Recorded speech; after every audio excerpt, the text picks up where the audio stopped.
साथ संगत जी, प्रेम से कहना धन निरंकार जी, एक नई साखी के साथ स्वागत है आप सभी का आपके ही अपने चैनल पर। आज की साखी का विषय है शादी। चलिए सुनते हैं आज की ये साखी। साथ संगत जी, कुछ सालों पहले की बात है। मोहन जी के साथ में काम करने वाले चपड़ासी लखन की बहन की शादी थी। तो लखन ने करीब 1 महीने पहले ही मोहन जी को बता दिया था कि वो 20 दिनों के लिए अपने गांव जाएगा। उसने कुछ अग्रिम राशि के लिए भी आवेदन किया था जो 50,000 थी, और मोहन जी ने उस राशि को मंजूर कर दिया था। लेकिन उससे पहले मोहन जी ने पूछा था कि तू इतने पैसे का क्या करेगा।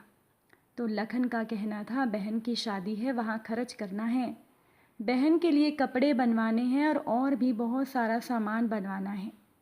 मोहन जी की रजामंदी के बाद लखन पैसे लेकर और मोहन जी के सभी सहकर्मियों को शादी का न्योता देकर अपने गांव में चला गया। तो लखन की बहन की शादी 18 मार्च की थी। मोहन जी भूल गए थे कि उसके घर में शादी है। एक दिन अचानक से ही लखन का फ़ोन आता है कि साहब जी आपको सबको शादी में ज़रूर आना है, परसों शादी है। और साथ में लखन ने पता भी बताया। उसी दिन सब ने मिलकर यही सोचा कि हम अमीरों की शादियां तो बहुत देखते हैं, एक बार गांव की शादी भी देख लेते हैं। तो मोहन जी ने नियत तिथि के लिए एक वाहन किराए पर ले लिया और सभी सहकर्मी शाम को अपना कार्य निपटाकर 6 बजे गाड़ी में आ गए। वो सभी लोग अलीगढ़ से आगे एक गांव पड़ता है जिसकी दूरी दिल्ली से करीब 3 घंटे की है। सब लोग चल दिए। तो वो सभी लोग रात के 9 बजे वहाँ पहुँचे। वो बिल्कुल पिछड़ा गांव था और ये बात पुरानी है, उस समय इन्वर्टर नहीं हुआ करते थे। ना ही गांव के लोगों के पास इतने पैसे होते थे कि वो जनरेटर किराए पर ले लें। गैस वाली लालटेन से रोशनी की हुई थी। बहुत लोग थे, करीब 200 के आसपास थे। फिर भी बड़ा अच्छा माहौल था, सुकून था। खाने में भी एक दाल एक सब्जी, दही में बूरा डालकर और सब्जी में ऊपर से शुद्ध घी डालकर खाना खिला रहे थे। बहुत अच्छा लग रहा था। तो मोहन जी को लगा कि जैसे वो किसी स्वर्ग में आ गए हों। ना ही फालतू का शोर शराबा, सिर्फ घर के ही नहीं बल्कि गांव के लोग भी पूरी बारात का स्वागत कर रहे थे। लग ही नहीं रहा था कि वो एक घर की शादी है, ऐसा लग रहा था पूरे गांव की बेटी की शादी थी। वहाँ एक खास बात मोहन जी ने और देखी कि दही जमाने के लिए वो लोग होदी का इस्तेमाल कर रहे थे। सुबह वे विदाई के समय पूरे गांव वाले परिवार की तरह खड़े थे। सबकी आंखों में आंसू साफ दिखाई दे रहे थे।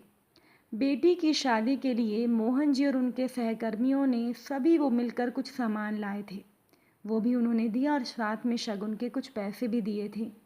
विदाई के बाद जब मोहन जी ने चलने के लिए बोला तो लखन ने सभी के लिए शादी में बनी सब्जी, दही, बूरा और सबको आधा किलो देशी घी का डिब्बा बांध कर दिया। मोहन जी के मना करने के बाद भी लखन नहीं माना तो सबको लेना पड़ा। निकलने से पहले मोहन जी ने लखन के हाथ पर 1,000 रुपये रखे और बोले कि इसे रखो, तुम्हारे काम आएंगे। तो लखन ने वो रुपये वापस कर दिए और बोला साहब मेरी बहन की शादी बहुत अच्छे से हो गई और मेरे ऊपर किसी भी तरह का कर्जा नहीं है, तो मुझे इसकी ज़रूरत नहीं पड़ेगी। इसे देने के लिए आपका बहुत धन्यवाद। फिर लखन ने बताया कि गांव के सभी लोगों ने मिलकर शादी की है। किसी ने घी दिया तो किसी ने दूध, किसी के घर से बूरा आया तो किसी ने अपने खेत की ताज़ी सब्जियां दी।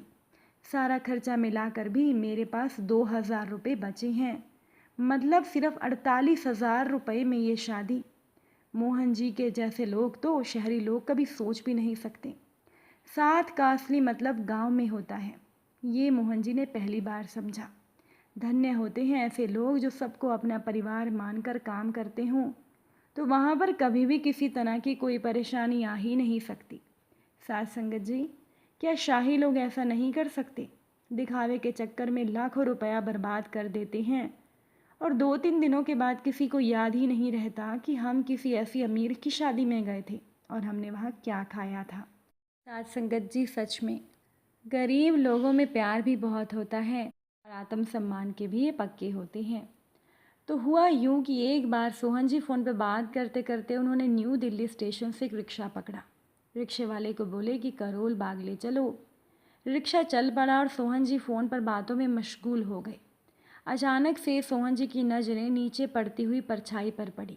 वो रिक्शे वाले की परछाई थी, सामान्य सी परछाई थी, लेकिन कुछ असामान्य था उस परछाई में, जिसकी वजह से सोहन जी की नज़रें चिपकी रही और वो उस नामालूम असामान्य चीज़ की परछाई को ढूंढने में लग गए।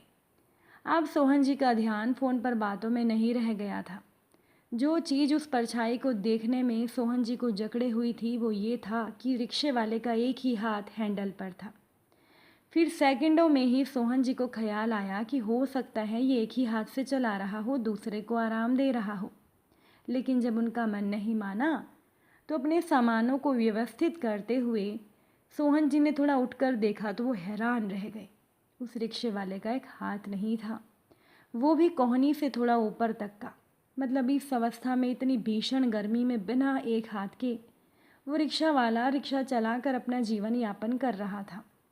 अब तो सोहन जी के मन में कई विचार चलने लगे कि मैं इसको ज़्यादा पैसे दे देता हूँ, लेकिन फिर सोचा कि इसको इसकी कमज़ोरी कैसे महसूस कराऊं। अगर इसको अपने आत्म सम्मान का इतना बोध है कि ये भीख नहीं मांग रहा, खुद मेहनत कर रहा है, इसकी जीवटता का अपमान मैं कैसे कर दूं? जबकि इस दुनिया में कुछ लोग दोनों हाथ सलामत होते हुए भी काम करने की जगह भीख मांगते हैं। तो बहुत सोचने के बाद सोहन जी के मन में एक विचार आया कि इसके सामने मैं खुद छोटा बन जाऊं, इसको अपने आप पर गर्व करने का मौका दे दूं। अब पैसे देने थे 20 रुपये। उन्होंने 15 रुपये निकाल कर ऊपर वाली जेब में रख लिए और फिर एक 200 रुपये के नोट को सोहन जी ने धीरे से पीछे से ही रिक्शा वाले की कुर्ते की जेब में सरकाते हुए वहीं थपथपाकर आधे रास्ते में ही उतरने को बोला कि बाबा यहीं रोक दो। फिर सोहन जी शर्मिंदा होते हुए बोले, बाबा माफ़ करना, मेरे पास तो 15 रुपये ही है, फिर कभी 5 रुपये ले लेना, मुझे आप यहीं उतार दो। रिक्शा वाला मान भी गया और सोहन जी आधे रास्ते से पैदल अपनी मंजिल की ओर बढ़ चले। आज गर्मी में पैदल चलने में भी उन्हें एक अलग ही सुकून महसूस हो रहा था। किसी गरीब का आत्म सम्मान मन में मुस्कुरा रहा था। मेहनती गरीब के पास पैसा तो नहीं होता, पर उसकी पूंजी, उसकी इज्जत, उसका आत्म सम्मान ही होता है। इसीलिए जहाँ भी ज़रूरत लगे बस थोड़ी देर के लिए आप छोटे बन जाइए। जब आप छोटे बनेंगे ना तो भगवान की नज़रों में तो आप बहुत बड़े बन जाएंगे। साथ संगत जी, इस दुनिया में अगर आप किसी की मदद करना चाहते हैं, वो भी बिना किसी को दिखाए, तो बहुत से तरीके मिल जाते हैं जिससे किसी गरीब की मदद भी हो जाती है और उसका आत्म सम्मान को भी चोट नहीं पहुंचती। ऐसा कोई मौका मिले तो उसका फ़ायदा उठाएं, मदद ज़रूर करें। साखी अच्छी लगी हो तो वीडियो को लाइक शेयर कर दीजिएगा। अगर आप चैनल पर नए हैं तो चैनल को सब्सक्राइब करके जाइएगा। आप सभी से फिर मुलाकात होगी नई साखी के साथ। साथ संगत जी प्यार से कहना, धन निरंकार।